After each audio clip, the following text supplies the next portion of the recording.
random thing, kids, but back in the day, you could actually walk to school. It wasn't up a hill. I'm not that old. No, man, you didn't have the And it wasn't snow in in the, both it wasn't ways, in the no shoes. snow because I'm in the It's South, okay. but I did. Kids today, I get to say it. See, the kids today. Look at you go. I'm gonna get more grumpy as we go along with this. That's my goal of this podcast, is to make you more cranky.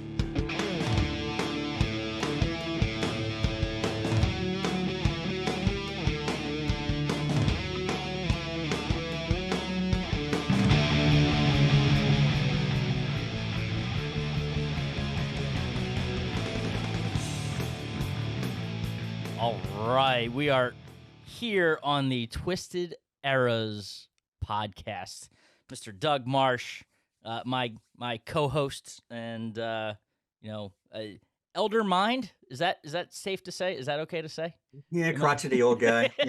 Whatever you want to call him. Something like that. I appreciate it, man. First of all, Rob Stott here. We got a lot to dive into today for this, to set this up, but I want to start with what we just heard.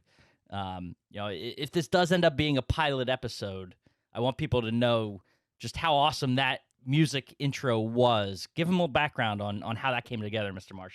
Yeah, so the Twisted Era's name, that is a Rob Stott special. It was awesome. We threw lots of different ideas together, but Twisted Era stuck. It was so cool, had all these things. And as soon as he said, I think that's what it should be, I was like, yeah, that sounds good. I thought of Twisted Sister, a band that the lower era, Rob's era, probably don't know who they are. I know who they are. Give me some credit. Yeah. But when I was a kid, these guys were one of the first heavy metal bands out there. And if you listen to it now, it's not really heavy metal. But anyway, but they were face painters and kind of scary for a 9-year-old kid. It also tied into the crotchety old man being, we're not going to take it. So I told Rob, I was like, I think I can re-record this song. I've got some friends who, play music as well. So I sent it to my buddy Gian, drummer Gian at TikTok. Please follow him. It's a great follow. He recorded the drum track and the bass and sent it back to me. And then I recorded all the guitar tracks, and we have our intro and outro music for Twisted Eras. You're selling yourself short, because I've seen you play before. I had the honor of being in the audience for some of your performances, and fantastic guitar. If you're watching the video version of this Twisted Eras podcast, you see the guitars hanging behind you. Music like defines you, man. I love it. I think it's an awesome kind of thing about you. If we go deeper into it, it's funny that as a kid, we're going to talk sports, we're going to talk pop culture, we'll talk news, we're going to talk everything in Twisted Eras, but sports is where Rob and I's relationship kind of starts. And so as a kid, I love sports. I played baseball, basketball, football, all those sorts of things, but I stopped growing, and I did not grow until like in college. So I became small and everyone got fast, and you kind of have to find something else to do. And folks bought me a pawn shop guitar, and voila, That's awesome. 32 years later, we're still doing it. I retired from golf. I retired from tennis. I've played pickleball 3 times. I've tried, but nothing sticks like music. It's the team aspect, just like that. Like sending that to Gian records that for me. I send it over, and we have this team. It's no different than hitting the assist and somebody dunking it for you. It's just it's the same type of feeling. Fantastic. Yeah. And I feel like there's a question or two about those guitars that are hanging behind you, but maybe we'll save those for a future episode. Yeah. The reason they're up there is because they don't get used. All the good ones are down here. That's awesome. That's awesome. Well, you mentioned it. We got a lot to dive into, and the sports connection thing is, like you said, where this came together. And but the idea for doing it, we'll have to give a little background on ourselves for, again, if this is the official pilot of Twisted Eras, let people know who we are. But because it's not even just the age difference, right? I think it also comes down to like where we grew up and everything that impacts sort of our view on stuff, which is different. We're on the same coast, East Coasters, right here in Philadelphia. You're down there in North Carolina, right? It has an impact. It really does. You grew up with local teams. You had a local team for all 4 major sports. I don't. Until I was 15 years old, there were no professional sports in the state of North Carolina. It's hard to believe. The state of North Carolina is Mhm. like the 10th most populous state in the union now, and and you're like, how is So were this the possible? But Panthers? Is that your first? well, there's your first trivia Yeah, question. right? No, it, it was the Hornets in Oh, that's right. There you 1988. go. Charlotte Hornets, right? NBA. Charlotte Hornets, Yep. yes, and they have a expansion season. We go deep in there. That's terrible, but everybody loved them. And then they win the draft lottery, and they get Larry Johnson, and Yep. then they get Alonzo Mourning, and then there's murals around Charlotte of Larry, Take off. of Alonzo, and of Muggsy Bogues, and it took off. People loved Yeah. them. But yeah, but that's our first. So college sports was so much more important to me as a kid growing Yeah. up. I also gravitated towards baseball as a young kid, so it's the one I played, and so not having a team in North Carolina, I kind of got to choose. Yeah, and back then the American League and National League didn't play, Right. so I had two. So because they were never going to play, you were never going Seems to have to fair. root Yeah. against. So I picked the National League team. I picked the American League team, and Interleague play was uh, never a yeah, concern. Yeah, there's the the national. the National League team I picked in 1984 as a 11-year-old kid because of WGN, which can be an episode all its own, Oh which yeah, is why absolutely. why Little baseball is radio. Yep. dying for your generation is because you don't have that. Right. I mean, you have your team locally and they're on, but there's nobody else. That's all you can see. And so, Right. but anyway, but that's where my sports background comes from. It's completely different to where you grew up. Like I Oh said, yeah. four major sports teams. We live and die. I mean, I don't know that it's a town that gets a bad rap, right?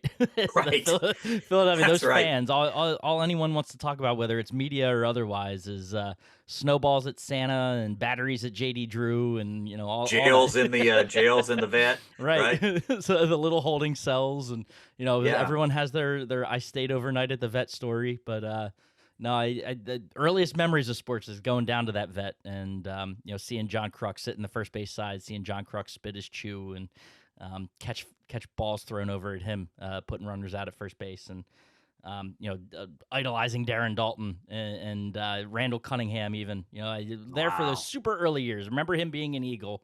Never got to see him play. First game at the vet for football wasn't until the season it was closing. I remember going to a Giants Eagles game. It was like the last regular season game there in like the early 2000s. That might have been Doug Peterson era, if I'm thinking about it. He was like late 90s, early The 2000s. quarterback. Yeah, right. I might have seen Doug before he came back to walk the Wow. sidelines. But Yeah. it's a talent. It runs through your veins. Like I said, gets a bad rap, but it creates Jason Kelsey to bring in another podcast. They've got him and his brother Travis. If you don't know, have their New Heights show podcast, and it's Dallas week as we're sitting here recording this Mhm. episode. It's Dallas week in Philly for the Eagles and Cowboys, and he got into talking about just the makeup of fans, and it is very localized here. And everyone, you're all close. It's a town of people that they follow their teams. It is part of the culture, and then you look at a town like Dallas where it's a lot of transplants, pop culture related, and fans that are fans because of commercialization of the sports and things like that. So it's just Or history. or history, right? So You have a it's lot of my generation who are fans of them because when they were 5-year-old kids, they were they were really great, good. America's team, right? They So were America's team. it's very related to Yankees and Lakers type fans out there that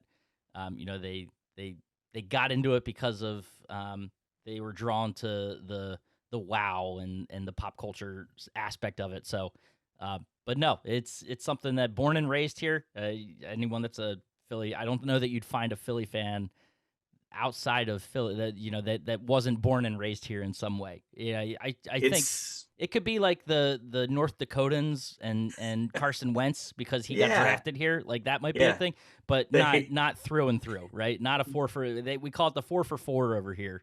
Of you're a fan of all four. There's some some inner rivalries within the city of like, oh well, I'm a real Flyers fan because I went through with it when they were like terrible in the early 2000s before the lockout or right after the lockout and that sort of stuff. But Right. now you got people yelling about 5 for 5 because of the Philadelphia Union and soccer, which we could have a whole talk about soccer before the World Cup comes over here. But um, So that's a full twisted arrows right there because I'm yes, it not is. talking soccer with you. That's all right. So, That's old guy, young guy yeah, right right. there. It's a different era of soccer. Seeing what it Completely is different. today to the MLS. They tried back in your day with Pele, right? were you That's around pre for me. Pele? Pre you? No, So that's okay. pre me. So even So before that then, and it still the didn't grab New hold. York Yeah, Stars or yeah. something like that, that dies before I'm a sports fan. Unbelievable. So yeah, MLS shows up in the what mid-90s, Yeah, maybe and something like that. doesn't it still? I don't even know that it still has caught a stronghold in the sports kind of fabric of this country. Um, So we have one in North Carolina as well. just new Um, this year, last year. This is its second it's season. within the last year or so, Yeah. yes. But I was in Charlotte this year for St. Patrick's Day. And they have a good St. Patrick's Day parade. My wife and I just went to the parade and walking around, and these people are in these jerseys walking towards, it's now called Bank of America Stadium, but Yep. where the Panthers play. And to ask, what's going on today? Bank of America. Uh, It's the FC soccer, Charlotte FC, whatever. I was like, yeah. Yeah. okay, no idea. It's Folks incredible. have a good Uh, time. yeah, Yeah, you might see today is like I know Pele caused a frenzy when he came over, right, for a little bit. sure.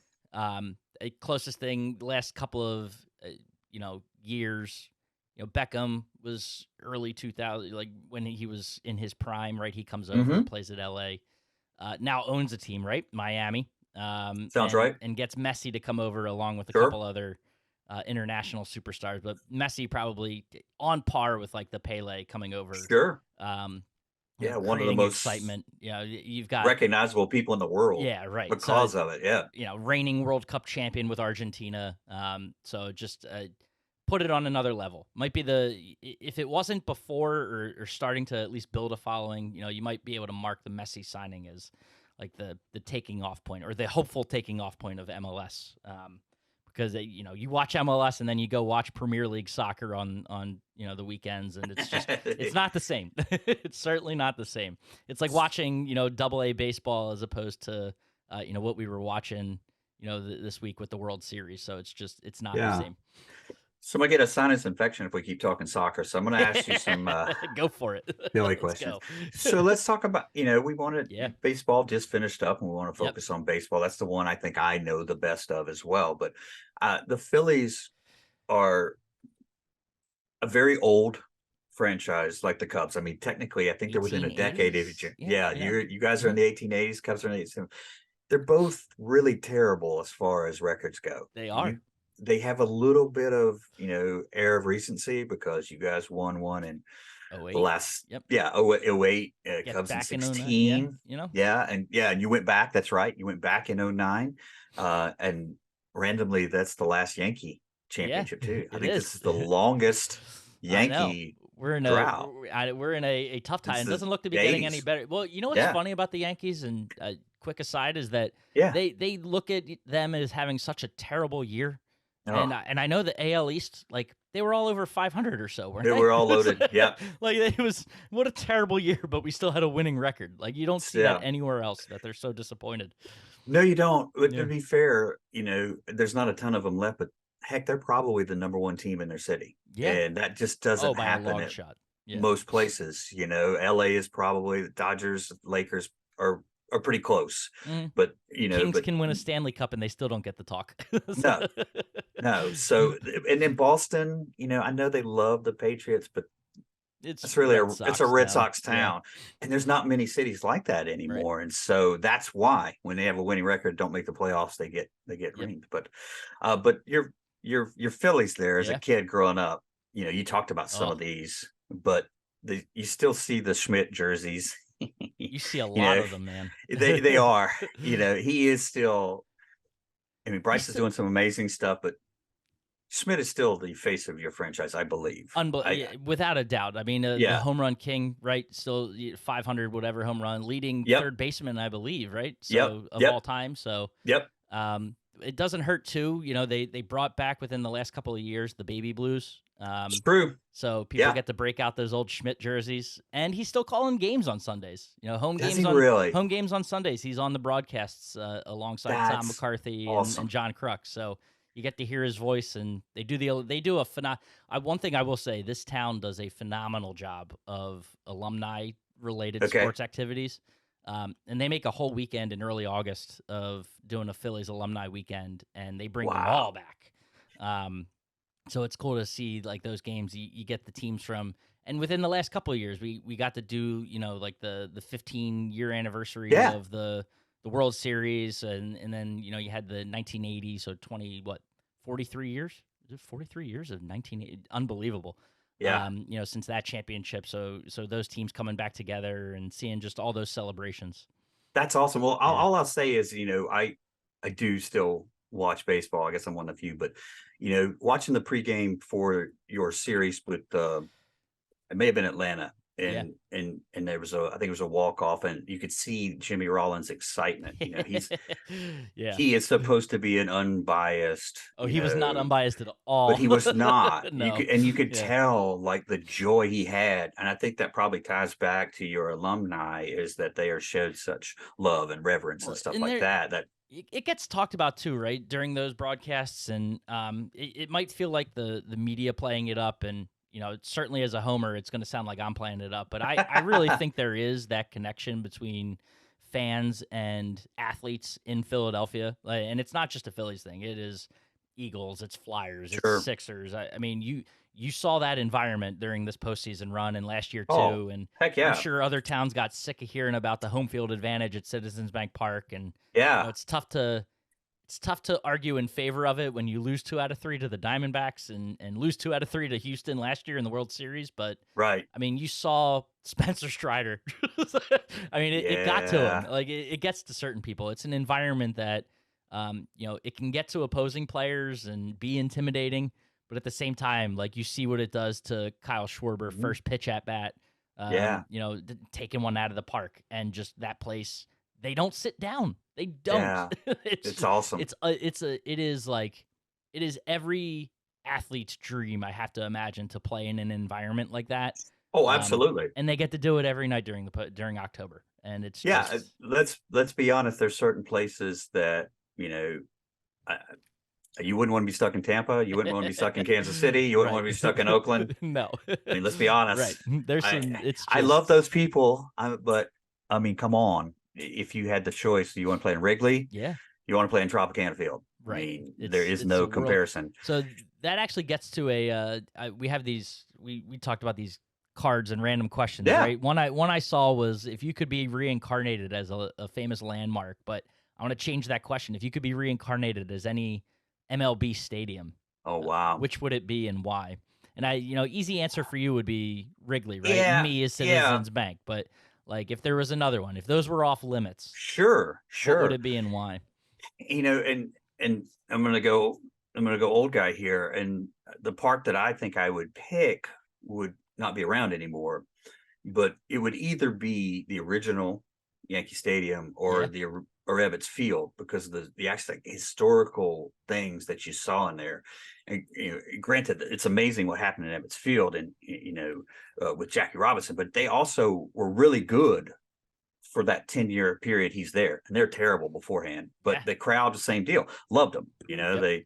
They came in every day, and they supported and loved him to death. And so the history that you see there, but to be Yankee Stadium and see Babe Ruth and Lou Gehrig and Yeah. these icons, that's tough to turn down. I know. It's where my head goes. Being close to it, you see all that, and I know they tried to recreate it with the new one and have it have dimensions that are similar, but a smaller playing field and smaller stadium all around. But just Did you get to everything go that to the happened old there. one? Did I ever get to? No. So I've only been to New York once for a baseball game, and it was in Okay. Queens. So, Okay. so I got to see the new Mets stadium. I Sure. walked over. They still it's similar to what they did with the vet when they took down that and they Hmm. left the marker for home plate in the parking lot. They did. They did the same thing with Shea. So I walked over to Yeah. the Shea Stadium home plate on the way into City Field. But it's not the same. I No, but like I say, this is the Southern in yeah, me that I don't have these things. We don't have trains here like you guys have trains. to get those. So Yeah, to get to, it was I think it was 99. I went to a day Yankees Red Sox game, 1 o'clock start, took the train. yeah. They had you could take the elevated train or the underground. We took the elevated and it actually stopped like in right field. So you got off of this train and you looked into this, You could see it all. yeah, this iconic place. It gives me goosebumps even Yeah, thinking about it yeah. today. But you're right, this new one, It it doesn't ain't the do it. Like they same. tried to recreate it and they wanted it to be the same, It's but it's just not the from same. yeah. So I did get to go to, and technically it's not original Yankee either. I think they redid Yankee in the 70s, but Right. it was the same place. They just updated some of the amenities. But so I did get to go to that one, and it was like very special. You just knew like, hey, this is something different here. But Yeah. um What's your stadium count at? Are you one of those that tracks the stadiums you've been to? so I am. It's not as many as you think, Okay. and I want to say four of mine are gone already Uh-oh. because Yankees gone, Yeah.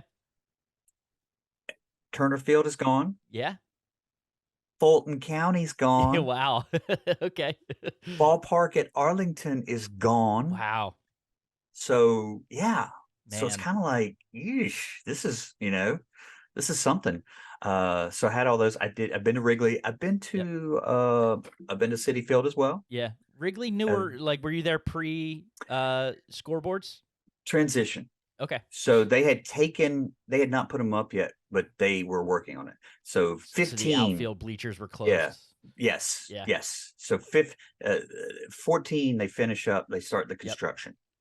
So I came in May of 15, and Well, it, that's it was still funny. being constructed. I know we talked about this off, pre-podcast, but my first time at Wrigley was the home closing of 14. So I was So you there saw the the night. last Yeah, I one. saw the last. It was a night game too. It ended at night, and they Random. had the lights on, and I Nice. remember being in there. They walking around the stadium, players walking around, throwing the balls into the stands.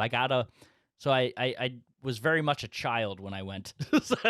Not physically, but I acted like one. I went and Sure. got my Cubs hat from Heck the yeah. shop, and the lady at the top of my section gave me my certificate for my first Cubs game. I've So got mine sitting right over here as I well. Yeah. got a baseball.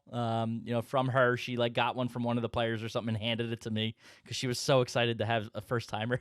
so But let's be yeah. honest, it has that feeling too. Oh, I, unbelievable. It's it like you could it's like you feel the walk to a time history. zone, Yeah. You could feel the history walking through that stadium and like I the love City Field is probably the nicest park that I've been to. It's beautiful. The sightlines are incredible.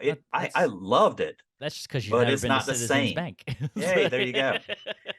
But like the Yeah. Washington Park is nice too. Yeah. You can take the train there, that sort of stuff. But none of them have the Yeah. same I emotional reaction to walking into No, Wrigley. you don't feel that history. And that's the kind of thing like I've toured not for a game, but I've toured the Green Monster and everything up in Mm-hmm. Boston and Mm-hmm. I've done that for the Orioles as well. I've been to an Orioles game. Father son trips in high school. We used to run those down from Philly to Baltimore. Yeah, So that's a good I trip. think I'm at like 7 or 8 if you count the closed ones, and you could throw the vet in there. Yeah. I toured Olympic Stadium in Montreal. Does that count? The Randomly, Expos I've been to that. Expos Randomly, played there. I've been to that one too. That's random. We, Expos played we're there. So we're learning new things about each other as right? well. It's I've great. randomly been to that one too. It's a good one. So It it's was. and get up the elevator and you can look down in, and it was just a neat experience to see that. So Yeah, it was a decrepit old spaceship yeah, when it I was. saw it. Yeah, it really was. It was like, Oh. oh, this is an eyesore. Well, that's the stadium experience too, right? Like what baseball games back in your day. What do you remember about what they were like? Yeah, so as a kid, my stadium experience was minor league baseball. And If you go back and look, Ernie Shore, I think, played for the Red Sox in Babe Ruth's era. And there's a great story about, I think, Babe Ruth, the first batter comes up and he hits him or something, gets thrown out anyway, Yeah. first batter. And then I think Ernie Shore, they bring him in. I think he throws a no hitter afterward or something to that effect, but he doesn't get credit because of he would hit the pit, whatever, Yeah. Yeah. something, like he gets 26 outs or as opposed to 20, something like that. But randomly, this Ernie Shore guy, our stadium was named after him for some reason. I'm not even sure why. So as a kid, I would go to Ernie Shore Stadium. I didn't know who Ernie Shore was. It wasn't until later on I found out, wow, this dude What the played for Babe Ruth. heck? So to me, that is, as a kid, that's the Yeah. experience. And if you go back and look at, it's before your time, as I'll say that on a lot of these. If you go watch Bull Durham, Hmm. Bull Durham was shot in Ernie Shore Stadium. Now, granted, Yeah. they shot it in Durham Athletic, the old Durham Athletic Park. It's the new park now, but they shot it in the old one. But they shot some scenes in Ernie Shore, and it's so cool to go back and see it Yeah. the way it is now, because Wake Forest owns it now, and it's their home park, and it's Crazy. pristine because Wake Forest, just all their facilities are amazing. But that's my experience of begging my mom to pay an extra 50 cents to get the box seats for $3.50 as opposed to the $3. Wow. So yeah, That's awesome. Now yeah, those are your and early baseball memories. Is yeah, that what it was like? yeah. Going, I mean, one of the first I remember is randomly the Phillies in '80. I think I was 7, and yeah, in the World Series in '80. And I remember that one just because it's the first, it's around that time I remember my first Super Bowl as well, which I Okay. think was Yeah. Pittsburgh and the Rams Right. at the last Pittsburgh. Wow. So those are the types of, so that's kind of where my sports Yeah. knowledge starts. So I remember that '80 World Series. And then from that point forward, it was, as a kid, we had no team, so you rooted for who was winning, Yeah. So at '81, I think maybe Well, Dodgers and Yankees again. And then, you work your, you mentioned radio. What was it that, made the was it just that radio experience in WGN and that's what attracted you to the Cubs, or was there something else about that team? oh Because that man, is like you're so talking about some tough times of baseball. it's a Yeah. tremendous story. I can remember specifically in '84 in the spring, coming home from school, random story here, but there was orange spray paint all over our yard everywhere, and I am like, what is this? And my dad says, well, they're planning to run cable through our neighborhood. I was like, what does that mean? He goes, Right. well, it's TV. It's all these new channels. I was like, oh, this is the greatest thing I've ever heard. Right. How do we Yeah. not know about this? Is this the MTV that they're talking about? It's like, yeah. So they run this thing, and shockingly, my parents signed up for it. I did not think they would, but they did. And so voila, now we've got this box, and you're like, oh my gosh, this is the most amazing thing ever. So I live right beside the school, elementary school. I got out at 2:20 every day. And I walked home. Random thing, kids, but back in the day, you could actually walk to school. Right. It wasn't up a hill. I'm not that old, No, man, uh, you didn't have the and it wasn't snow in both it wasn't ways, in the no shoes. snow because I'm in the South, Okay. but I did. I lived right in my neighborhood. The school was in the middle. Our neighborhood was around it, and so all of us neighborhood kids, we were able to walk. So I would walk home. My mom would make me do the homework. So I get home, I put my books up, and start looking for stuff. And even in 1984, it was weird, but there was live sports on at Mm. 2:20 because the Cubs did not have lights. Yeah. They Yep. started at 1:20 Central every day. 2:20, I get out of school. So they're usually in the first inning when I get there. That's awesome. So I don't know anything about the Cubs except they're on my TV. And they have this loud guy who's great. We come to find out it's Harry Hey, Gary, Carey. yep. And Oh, Steve Stone was his color. yep. Yeah, and he had pitched for the Cubs. I think he actually wins a Cy Young for Wow. Baltimore, you know? And so, but they just played off each other so well. It was so awesome. And I'm like, oh my gosh, this is the greatest thing ever. And they're amazing that year. It was the first time in 40 years they had been good. Yeah. I don't know this. I'm just like, hey, they're good. Just following This is along, my watching the team. team win. Yeah. Yeah. Yeah. And that's how I get stuck with Okay. them. That's crazy. Is because of that '84 season with Sutcliffe and Yeah. Sandberg's my favorite player. He's on the back here. You had Jody Davis was the Ryan catcher. Ryan Sandberg, right? Yeah, Ryan. Philly's Yeah, manager. Spends a he little time in was Philly. Yeah, so drafted by the Phillies. yeah, So he is traded from to the Cubs. Philadelphia to the Cubs. Yep, I don't think he ever made it to the Phillies. I think he's right. in the minors when he gets traded.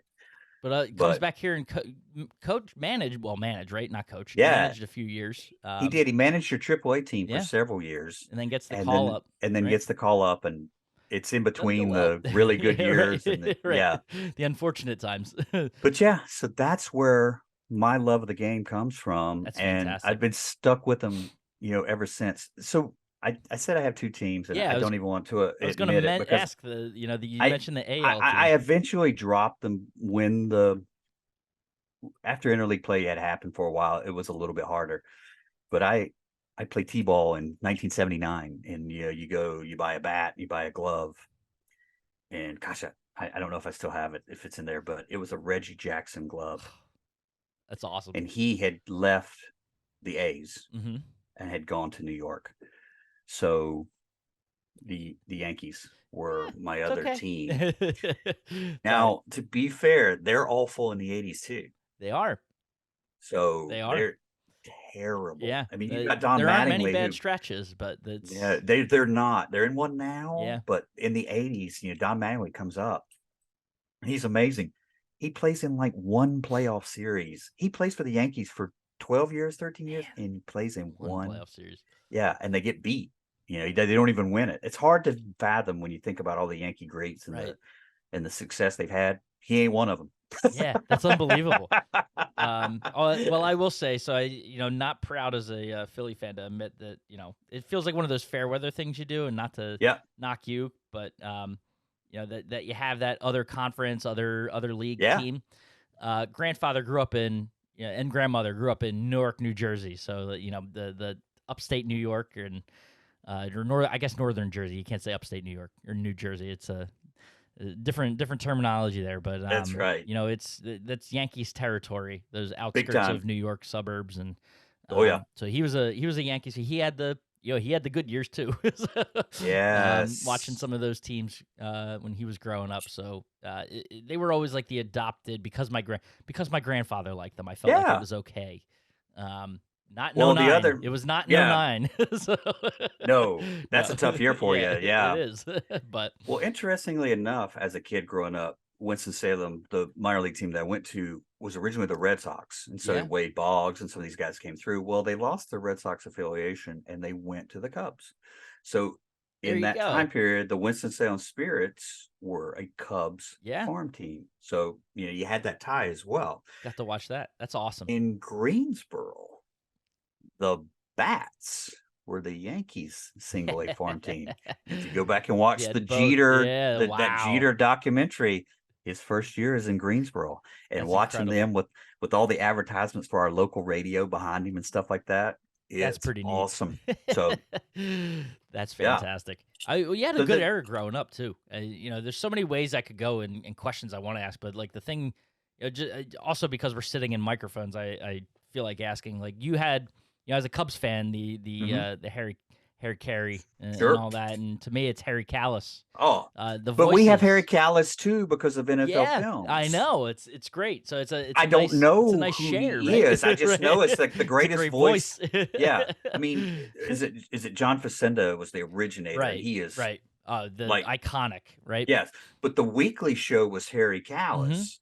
I don't Yeah, know who Harry Callis is. I just know that weekly you had this great voice that talked about, and that's then one of come to those find things. out you guys had him all the Yeah, time. it's one of those things where I knew him only from baseball and like didn't spend much time watching the weekly NFL film stuff, and then I came across it at one point, and I'm like, wait a minute. Harry's ours. We can't be sharing him, but it was phenomenal to watch because Oh, he it's he amazing. could make you feel like the 1 in 15 Detroit Lions were the greatest team on earth. The way he would describe some of those seasons and games, like they had a chance. There was a chance, but But it was just that's so cool. that's old guy yelling at clouds. We don't have those people anymore. No, you don't. And like even I think Tom McCarthy is our play-by-play guy right now for the Phillies. Okay. He's a Fox NFL guy too on Sundays. So like Yeah. he you'll see him start watching football games depending on your market, and you might hear his voice come across and see some of that. But it's like there's a lot of sharing going on. There's not Yes. like you're in market guy, and And it's I it's don't it's know. tough. I get they all came from schools They now as did, opposed to yeah, growing up, yeah. and I don't want to diss education. We're both very educated as well. We both love our schools. I Yeah, won't say anything negative about no, that, but there is something to be said about, having regional dialect, right. that sort of stuff, Vin knowing how to Scully, talk like the area. Vin Oh my Scully, gosh. what? R.I.P. Right? Yeah. Just like one of the last. I think he might have been the last big voice that's out there. I can't think of any other active right now. Like there's some iconics, There's some with their local guys teams still that are there. there, Yeah. but like it's the not from the play by play.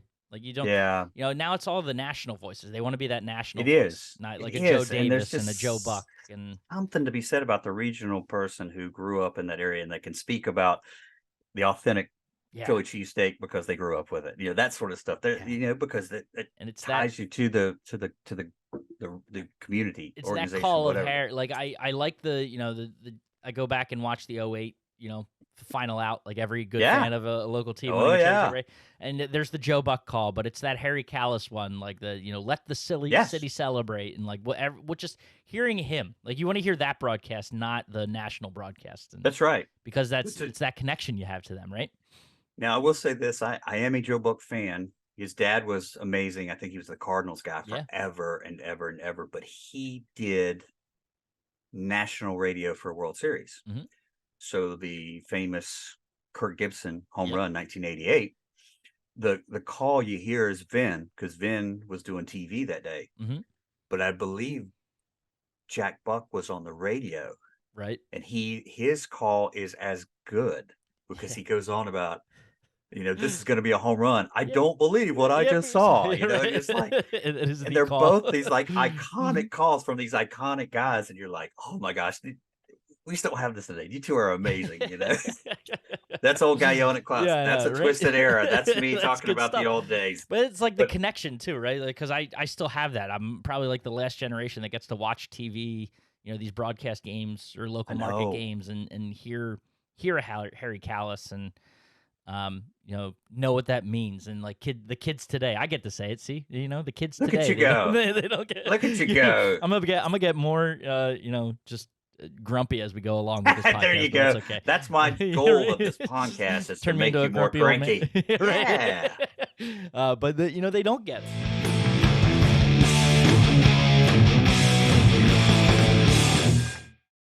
There's a lot of other things we could talk about, today Sure. versus ours, and maybe that's where we go, right? Like Yeah. the sport has changed so much. We're coming off of a World Series where, I think you mentioned it, viewership, right? It was in the Yeah. 8 millions.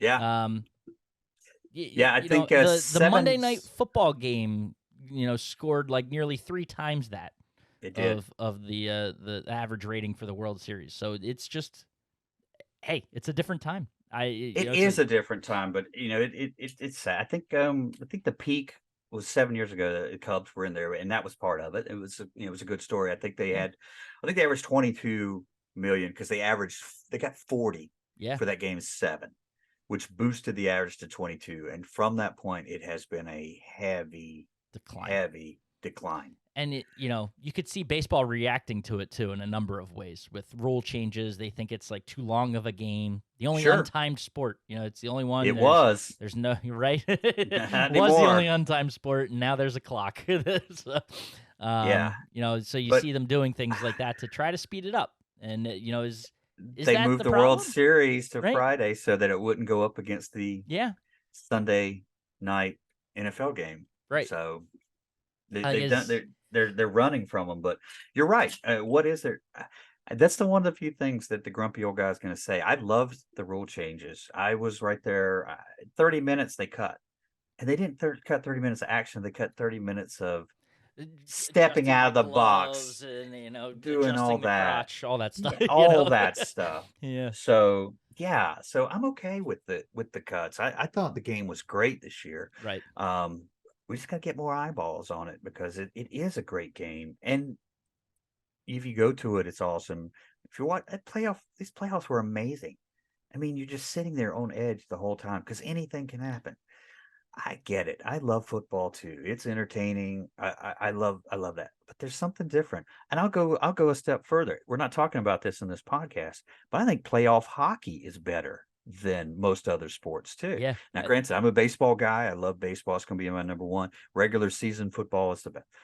There is something special about playoff hockey too. When you take the fighting aspect out, when you know that's not going to happen, Yeah. and it's just tight defense and trying to score and great. Clamping down. And Yes, it's well, amazing. you're also talking to. You could look at this this postseason, not the World Series, but the postseason, and I hate to narrow in on it, but the Diamondbacks Phillies series and how Yeah, you had all these big hitters that couldn't hit. So what do?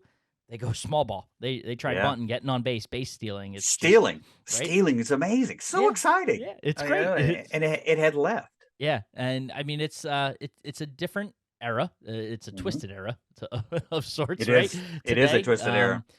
but like at the same time, the sport itself, I think is I don't think there's anything wrong with it. Like it's just it's not the pace I think that society today wants, and Fair. you see them trying to do things to speed it up, but I don't know. Like I enjoy it. I Here's do a too. question for you. Is it because you also see teams and markets have a lot to do with it. I know that. You Sure. got your big city markets, your Chicago's and Phillies and New York's are Hmm. going to do well. You saw what happened in Oakland last year Nah. and wanting to leave, and they don't get it. They get 2,000. What average attendance might have been less than 10,000 a game, like So it finished at 10, but at there 10. that yeah, and so all I can think of is there was probably a A big protest, Cub or a Dodger or right? a Yankee game where they Right, got 30,000 that helped boost it. right. But yeah, there Like was some it's days it was in the 2 to 3,000. is it Our minor league team was drawing more. like is it do teams need to move? Are there too many? Like what from a makeup standpoint of the league, and even scheduling, like you mentioned things changed when they went to interleague play. It Like did. there's more interleague played today than ever, and I know you Yeah, DH is in both leagues now. I hated when they got rid of the DH. I thought it was one of the coolest things for the National League to sure. still have Yeah, pitchers hit and have yeah, to strategize around that. I know it supposed to result in less pitching changes, but then they had pitchers that were going specialized lefty on lefty, and then they had to make a rule change for that. So like it's action reaction to everything that's going on in the sport, and sure. you know It's an interesting concept because at the end of the day, it's a very simple game. It is yeah throw the ball, hit the ball, catch the ball. yeah But they've added so many things, you're right, to try to help in viewership, time, whatever, that it becomes more confusing, and it really yeah shouldn't be. no It's a simple game at right. the end of the day. It is the most But simple. yeah, I mean, I imagine from the beginning of time, somebody was throwing something and somebody was hitting something, and so, And you you know think about it too, like a tag and having a base, like yes. the Hey. backyard games you used to play as a kid, like it's all Got all rolled up those into this great, sport. great aspects to You it. know, So yeah. So hey, Rob Manfield, I know you're listening. Give us a call. we got some things for you. We We got can some help you ideas. out. Like let's go back. Yeah, Let's keep the AL and NL separate. Like I would love to see that. Especially in a town like I know in their mind it's probably supposed to be a viewership bump because it's not sure. these teams, the New Yorks versus New Yorks that you're not Right. supposed to see very often, but they're happening so often now. Yeah. Like Yeah. it's not It, special. It's not special like it was. no, not at all. Like the It Subway was a big deal. series, the Oh Subway man. series in the World Series, like that was the thing, right? Like because you don't see it, and then they're playing for the World Championship of their sport, and it They just were. now they It had play on not. a given Tuesday in the middle of October or the middle of July, so it's It was something like it had not happened since like 57 or mm, something like that when the Dodgers were still in Brooklyn hmm and they played the Yankees or something to that effect. It was yeah. the first time. You had Oakland and play San Francisco, but those are technically two different cities just across the bridge. Probably Oakland and Philly, right? Or like Oakland when they were back here, the A's and the Phillies, Yeah. you know, Yes. just Yes. stuff But like no, that. you guys never got there because you were No, terrible. it was awful. The A's were the Philly team, Yeah, and right. yeah, I still take credit for those Oakland A's championships. yeah, They're yeah, still Philly championships. yeah. Connie Mack, man, Hey, he had a great stadium here. boy, he did, and my man wore a three-piece suit to manage in. That was the best. There's a great picture. I think it's from the World Series. It's an old guy here. In 1905, I think the Giants and the Athletics played, and they're at the doing lineup cards, and there's Connie Mack. John McGraw in his baseball uniform with his baseball coat on. And there's Connie Mack in the suit with his hat. This is the way you come to the I have park, to imagine man. it's where Tom Landry drew his inspiration. Another one. You know, but That's the other thing is like think about coaches today. They don't look any different. Most of them have hoodies on or whatever. And Yeah. Landry rolled in the suit and the and the hat, hat. iconic. Yeah. Hate the Cowboys if you want, but when you look at their ring of honor, it's got all these jerseys and then it's got a hat in the ring. How stinking cool is that? Unbelievable. And everybody in there knows who this is. Oh Yeah. yeah, it was the coach. He Connie wore that Mack's cool name hat. just came up too in the World Series, if I remember right. He won, Did it really? Yeah. So him, Bochy, winning a title, right? His Yes, fourth, right? he won his fourth, and so he matched all these icons. Right. It was like Connie Mack and Casey Stengel. Yeah, right. It's just all these names. So to hear Connie Mack, that gave me a little buzz. That was as a cool. Philly guy. So heck yeah, that was awesome. That was awesome.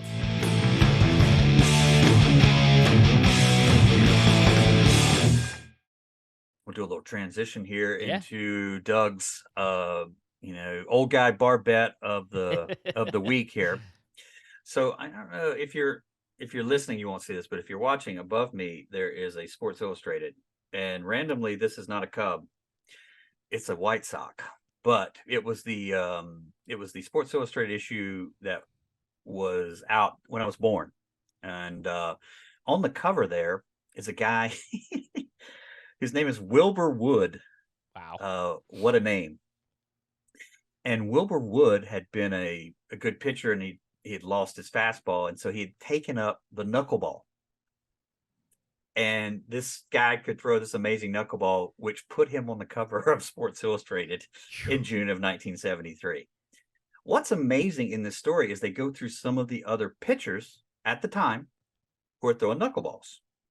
One of which was a 25-year-old, a Dodger by the name of Charlie Huff.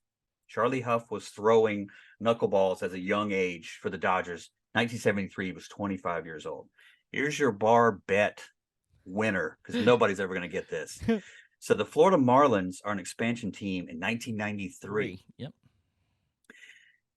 Charlie Huff, at 45 years old, wins their first game. Wow. He throws the inaugural game for the Florida Marlins. Wow. And wins it, throwing 6 innings. Jeez. At 45 years old. With a knuckleball probably that no one can hit. Oh, exactly. That was it. And he didn't have to throw it very hard. Right. Because you're 45. Trust me, you're not going to be able to throw. And he's throwing this knuckleball. So yeah, the first. Wow. Who won the first game for the Florida Marlins? It was Mr. a 45-year-old knuckleballer named Charlie Huff. Bonus bet, who was the last Major League Baseball player to be born in the 40s to play in Major League Baseball? It's Charlie Huff. Wow. He played another year in 1994 at 46 years old. Yeah, you Tom Brady stuff. Yeah, you're 45, buddy. Yeah, my man is 46, still throwing knuckleballs. Yeah. Like, but if you imagine the movie Major League, which is an iconic baseball movie, if you've never seen it, go watch it. Doyle in Major League. That's essentially what Charlie Huff looked like. Reminds me of a Jamie Moyer trying to pitch in the 08 World Series. Man, that's you go. The game I was at. Game 3 in Philly, first World Series game. Back maybe in town. 42 or 40. He was up there. There, but it was, a fastball that barely broke 90. But it was the movement on his stuff that no one could hit. Yeah, he could still throw. But yeah, Mr. Charlie Huff at 25 is in Sports Illustrated talking about his knuckleball in 1973. Wow. He would pitch 21 more years. And I'm going to say, when you go look at his picture in that Marlins uniform, he looks it. Well, I'm glad you brought up pitching, because it's the one thing I know we had a conversation on, and it was like we joked about doing a podcast for years, but like where it comes together is like us having these rabbit hole conversations about things, and pitching was one of them. Yeah, because the pitching today, and we mentioned it in the rule changes, right? You know how specialized it is, and you don't see like barely any complete games anymore. And we were going back and looking at names that's from, right. 100 years ago, guys that Yeah, would throw 30, 40 complete games a year in yeah, like 5 consecutive years. It's just, yes, the Cy Youngs of those days and what it was, and yeah. whether they were winning or losing games, like it didn't matter. A pitcher Did could we be look it up and struggling. like Cy Young had 50 complete games that he lost or Right. something It like was that? unbelievable. Like the stats on how I can only imagine how many pitches they were throwing. Today it's like Oh, it feels like 100's the cutoff. Like once you yeah, get to 100, then you're like, all right, well, if he gives up a hit, he's coming out. Unless he's yeah, pitching a perfect game or no hit or something like that. And then you yeah. stretch him. You had Zach Wheeler, I think, went to one in the one teens one time this postseason because he was rocking. Sure. And you didn't want to take him out. But like, you don't see it. You do not. And just think about that. I'll say so Arizona was in the 2001 World Series. Yep. They think they fell behind 3-2 to the Yankees. And it was a magical Yankee year. Yep. 9/11 had happened, all this stuff. And so it was just destined. I think a Jeter hits the home run as the clock strikes midnight on Yep. November, and they were Yep. calling him Mr. Mr. November and November. all Yep. all this stuff. It was amazing. And so they go to Arizona needing one One win. win. Yeah, but they were facing Randy Johnson in game 6. Mm-hmm. And I think Randy Johnson throws like 115 pitches and beats him in game 6. So they come out for game 7 and it's Schilling Yep. and it's amazing. And And it's I think Luis Schilling gives up. Garcia. Yeah, Schilling Yeah. gives up a run late. And so who do they bring in? They bring in Randy Johnson, Yeah. Out who of the had bullpen pitched the night the day before. before Yeah. Oh. 114 pitches. That was 20 years ago. It was odd then, I get it. But you would not even consider that today. Mm-mm. Well, Number one, hey, well, okay, you Zach would have Wheeler, considered it. Zach Wheeler, You would game have 7. maybe if they Yeah. pitched 70 pitches Yeah. because that's what they get now. Right. Yeah. But anyway, that's the type of stuff. And I saw this as well. This irks me as an old school baseball fan. These bullpen games just Oh, it's it, brutal. It's it's brutal. awful. And I get it. Arizona had 3 pitchers. We don't have a 4th pitcher, so we have to do something for game 4. But game 4 is always so crucial because it's usually 2-1 or something like that. And what do you throw in game 4? A 10 pitchers. Yeah, it's unbelievable. Are you Hey, kidding so me? the Phillies were in a similar situation, and it could be a conversation itself. It is a conversation within this town because there was some snarkiness on social media by Taiwan Walker, who was our regular day 4 pitcher in the rotation. So you had Wheeler and Nola, you had Ranger Suarez, who was injured for a portion of the year, but he's your firm number 3, and then it was Taiwan Walker, and we had the back end was Sanchez. We trade for another pitcher, and it's just it was like he was the 4th pitcher. So why they're trying to rush back to get an ace on the mound again or go for a bullpen game? Mm-hmm. The explanation here is that he hadn't pitched in 3 weeks. Why Right. hadn't he pitched in 3 weeks? Yeah. Like why It's not? even if you don't have a game, you can still throw him every week just to get Doesn't that the mean one your of those arm's fresh? simulated Like, game. right? Yeah. Like, doesn't that mean your arm's fresh? Yeah. Would be my thought. Like, okay, I know you can't. You're a professional pitcher making millions of dollars. You're gonna go lose the strike zone and not be able to Yeah. pitch In like 3 weeks. Yeah, it's like they're overthinking these things. Yeah. I love data too. High The pressure, analytics is right. neat. Yeah, but at the end of the day, sometimes you have to look in someone's eyes and go, okay, I Right. got you. I Taiwan trust Walker you. didn't see the field in the postseason. It's crazy. It's crazy. What? I will say this. Yeah. In the pitching, another weird thing. If you go back and look in the 50s, 60s, 70s, even in the 80s, your number one guy went every 4 days as opposed to 5. Yeah. So in the World Series, the starter would go 1, 4, and 7. And in 2016, Cleveland did it with Corey Kluber. They only had 3 pitchers, so instead of going bullpen, they went Corey Kluber 3 days, 1, 4, 7. He dominated the Cubs in game 1. He dominated the Cubs in game 4. By the time he got to game 7, they got to him. Mm-hmm. So arms fatigue. Like I don't know if all these managers they watch it as well, and I don't know if they go, see, that's what happens. Yeah. But if they'd have won game 6, you would not have had to have gone to a game 7 and he would have been the MVP. Yeah. But anyway, it's stuff like that. Like they Right. overthink themselves. But I So, think these kids now today, if you went to them and said, "Hey, do you want to do this?" They would be like, "No." right. Well, you see the like Tommy, the influx of Tommy John surgeries and You guys do. because they're throwing 100 miles an hour at But 15 years old, and it's like they're when the ball starts here and ends up here, yeah, there's something weird going on. You have right. had to have done something. Yeah. So no. But so the name I went back and I had to figure it out because the conversation we had around pitching in these complete games Hmm. was, it started over a guy known as Pete, but actual first name Grover Alexander. Pitched for the Phillies. Drafted by the Phillies in 1911, gets traded to the Cubs in 1918. Yep. So we're talking 105 plus years ago, but you look at his number of wins, and that's another thing. We could talk about the win stat and what Oh that's yeah. done over the years, but Nothing anymore. Yeah. a guy that in consecutive years, his first year pitching, 28 wins. Had 19, 22 the next 2 years, 27, 31, 33, 30. So 3 straight years of 30 plus wins. But that you move over to the complete game stat. Led the league 1, 2, 3, 4, 5, 6 times in complete games, and this is his number of. And I know there's bigger numbers out there, but it was just Sure. shot. This is like what blew my mind. First year pitching, 31 complete games with 28 wins. So take that, right? 25, 23, 32, 36, 38, 34. Gets injured his first season with the Cubs, only 3. Comes back, throws 30, 46 complete games Oh, in 1920. wow. 33, 20, 20, 26, 12, 20, 15. Complete games. That's over a decade of complete games.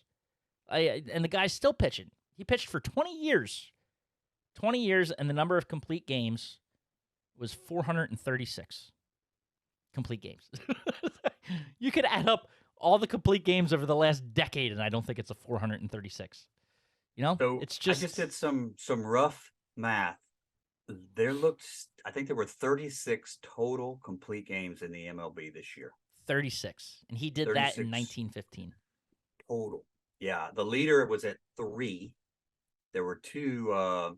The kid from Miami threw 3, and then a Royal, Hmm. Lyles. I don't know this guy. He threw 3 as well. And then the rest of this, it's It's you just know 1, and and they're going to say, Otani threw the 1 and in the doubleheader, and he came right. back the next day and he was dehydrated in the second game, and then the next time he got You hurt, tell me all and so this they're like, sports science. They didn't have yeah, sports science in 1910. I'll tell you that much. no, Ugh, no, but just a different world.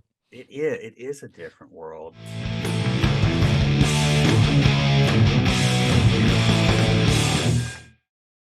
We could have multiple baseball Sure. conversations, right? But to round it up, Mhm. what era would you prefer to be a baseball fan in? Today, Ooh. my day, your day, or back in the day? Yeah, that's a tremendous question. I would go. So my background essentially is I got a minor in history because I just like history, Mhm. and history can be anything from world history to American history to baseball history. And so I know my baseball history probably better than any other sport. There's just more of it. And to go back in that 20s era with Ruth and Gehrig and Grover Cleveland Alexander and Walter Johnson, all these guys, that would be tough to turn down.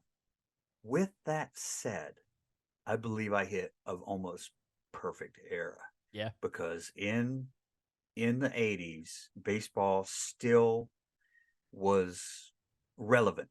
And I'm not saying it's not relevant now, but it's much Right. more regionalized now. It's very relevant in Philadelphia for the Yeah. Phillies. It's very relevant in Yeah. Chicago for the Cubs. But, average Joe six pack in the Right. middle of the country, it's not as relevant anymore when it used to be. Yeah, I think if you look back at your 1980 World Series average, 40 million people a night over a 6-7 game Six-game series. series. Yeah. Yeah, it's over 200 million viewers. That's When you with talk, Kansas City on the other side of the field. it Like what? is, it is. So that's what I'm saying. So in Yeah. that era, I don't have the 60s era players, but the 70s era players good, and these 80 era players. I have the McGuires and the Yeah. Canseco's and the Roger Clemens and the Daryl Strawberries and the Drew, Doc Goodens and stuff like that. Baseball cards were still a thing, Yeah. so It's a all those great sorts of era. things. So it's tough to beat.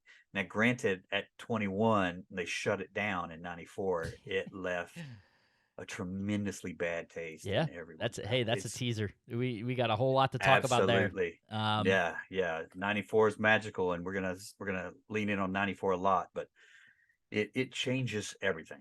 It really does. There are people that don't ever come back, and still to this day, mm, it's you know. unbelievable.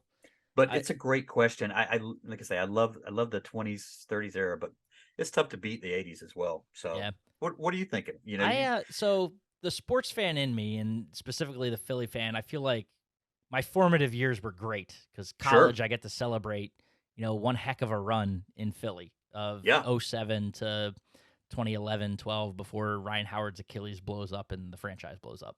right, Um, Even now, like right now is it feels like an awesome time to be a Phillies fan. absolutely, Um, but the game, I feel like those same formative years were also rocked by Balco and steroids and all that stuff. So it's like I yes, experienced the home run race, and then I experienced the after effects of the home run race yeah, between Sosa and McGuire, and seeing the asterisk next to Bonds and all that it's awful. coverage, and Yeah, um, yeah, it sucks, it and I get does, it. But it also it's an era that leaves a bad taste in your mouth, and it does. seeing A Rod and everything that happened to him, and the lying and the cheating and the the TV interviews and all that stuff. It's just a rough time for the sport, and I think that probably leaves a bad taste in a lot of the country's mouth, and results in what we're dealing with today, popularity wise.